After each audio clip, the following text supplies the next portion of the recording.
Imagine for a moment that you're a plankton, existing as a tiny organism in a huge ocean. You can swim, but not very well. And you have three main prerogatives in life: eating, mating, and not being eaten. All require contact. If you're a plankton, by definition, you're unable to swim against the current. So the way you move in the water and the way the water moves you are going to mean a lot for your life goals.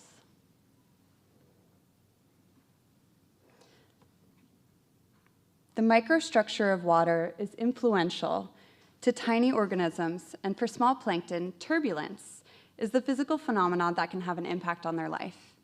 Turbulent flow is characterized by eddies and vortices with varying speeds and changes in direction and size, getting smaller and smaller until dissipating into heat. It occurs on large scales, such as these plankton blooms seen from space, and on scales of micrometers. Plankton form the base of the entire food web in the ocean and coast, contribute to the carbon cycle, and are vital to the health of our oceans and our planet. They can also signal larger ecosystem changes. Understanding physical biological interactions in the ocean are an important part of understanding plankton. And complicated. Turbulence, in particular, is very complicated. As a fluid dynamic, it's unpredictable. And if you're a plankton, hitting a patch of it could mean a win or loss for your life goals. For example, if you're a copepod, you're sustained by grazing on phytoplankton. Encountering turbulence could mean bring your tasty dietary meal closer to you or further away. Similarly, you could become a meal for a predator, like a larval fish. Or you could sense water movement and mistake it for a predator and jump away, unnecessarily expending energy. If you're a female copepod, you leave chemical trails behind you in the hopes that a male will come across it and follow the trail to you. If it hits a patch of turbulence, it could be broken up, leaving your mate without a way to find you. Scientific instruments like ellipsometers are used by physical oceanographers to collect data about oceanic turbulence to use in research. Data like this is used to help describe biological physical interactions in the ocean. For Scripps biological oceanographer Peter Franks, taking a planktonic perspective opened up new approaches and questions in the research, which are outlined in a new paper co-authored with other Scripps oceanographers. I learned about turbulence and taking a planktonic perspective through conversations with him when I took biological oceanography in the fall quarter. I wondered who else could gain from taking a planktonic perspective. For me, learning that the water was highly structured for tiny organisms and imagining how they navigate it got me thinking about the ocean in a whole new way. I wanted to use my background in art, science, and education to illuminate this ocean narrative for others.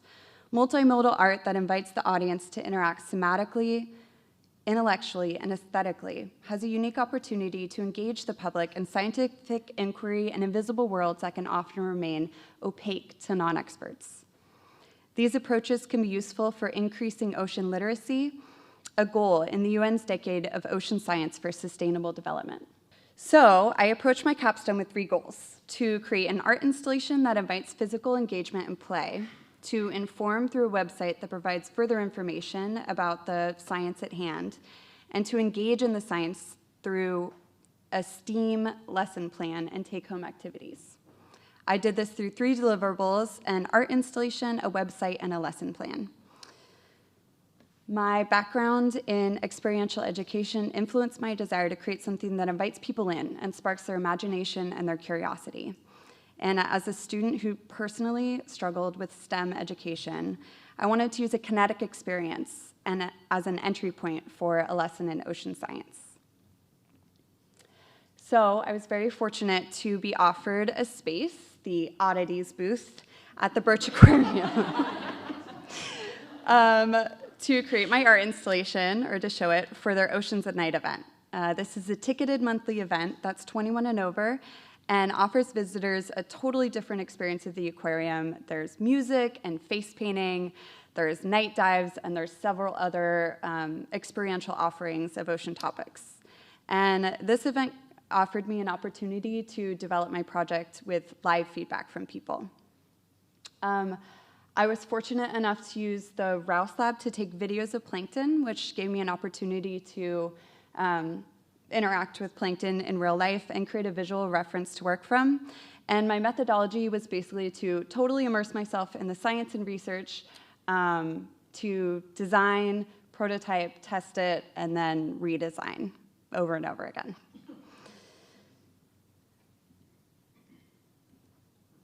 So my first installation was on April 20th at Oceans at Night, and I installed what I had for my first round of Plankterception, the name that I gave my project. My early designs centered around a floor-to-ceiling sheet of turbulence that was illuminated with light that people could walk through and interact with their whole bodies. That vision manifested in a gutter system that was filled with dry ice that sublimated down over the window and was illuminated with a laser sheet. And basically, it didn't work. It turned into a performance piece where I was climbing up on a ladder and pouring hot water into my gutter system.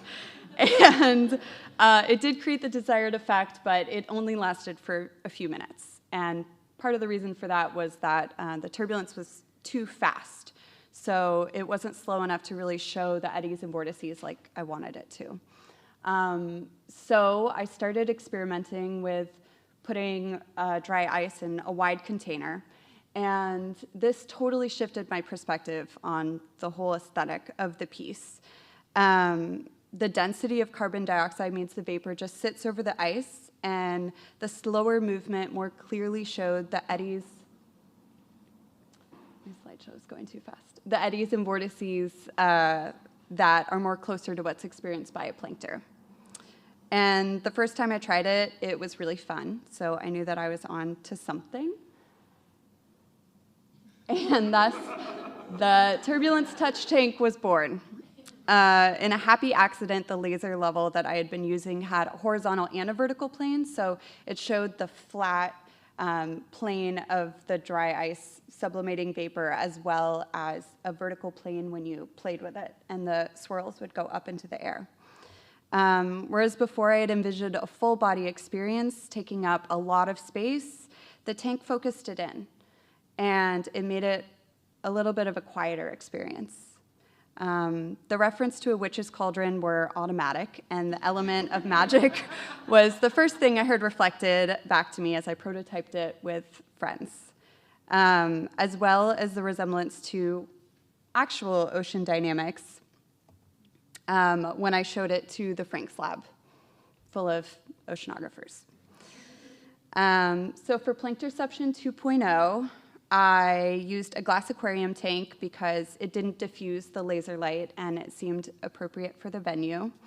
And I took a new round of videos of Plankton with slightly improved directorial skills of my actors.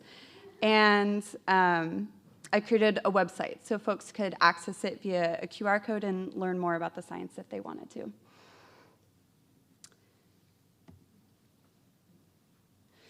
So the next event was May 25th, and I used curtains to create a barrier from the noise and lights. I left them slightly ajar to hint at what was behind them as people walked by. I set up the tank in the middle of the booth and provided tools that folks could use to play with the touch tank. This changed the experience and made it so people stayed a bit longer and interacted and learned more about the science through talking with me and accessing the website. And they asked a lot of questions, so that was a big point of interaction, and everyone interacted with it differently, which is really cool to see.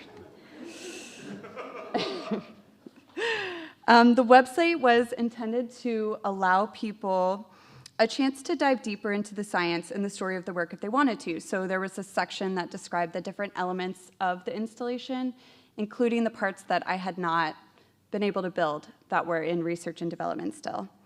And there's also a section on the science that's written with a introductory perspective on science, on, Plankton and turbulence, and then how they're related, with a link to the paper that the work is based on if people want to go that deep. That's available to them.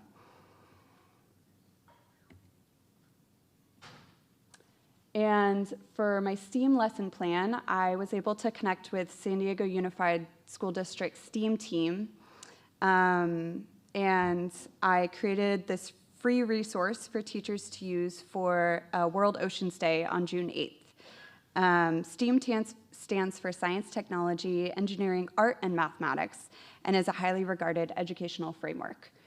I researched next generation science standards and the ocean literacy principles to write a plan that actually met curriculum standards for 3rd grade. And what I saw visitors take away from the installation wasn't just information about how the ocean works, but a story about plankton that they could relate to, a story about navigating unpredictability. These are just a few of the quotes overheard. I've never thought about plankton that way before. Now I know what a plankton is. Those live in the ocean here, a lot of that. Shock. And my favorite, it's like an analogy of life, for life.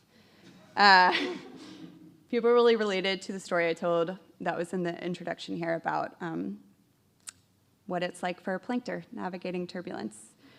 So I plan to continue, and then it was very magical. So a lot of magic talk, which is what I hope to continue to dive into as I continue to develop the elements of this project I didn't have time to do.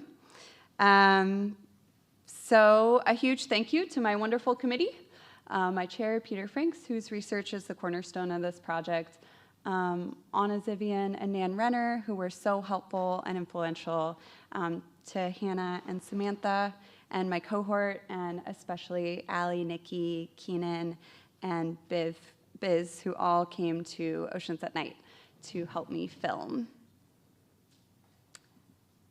And I can take questions.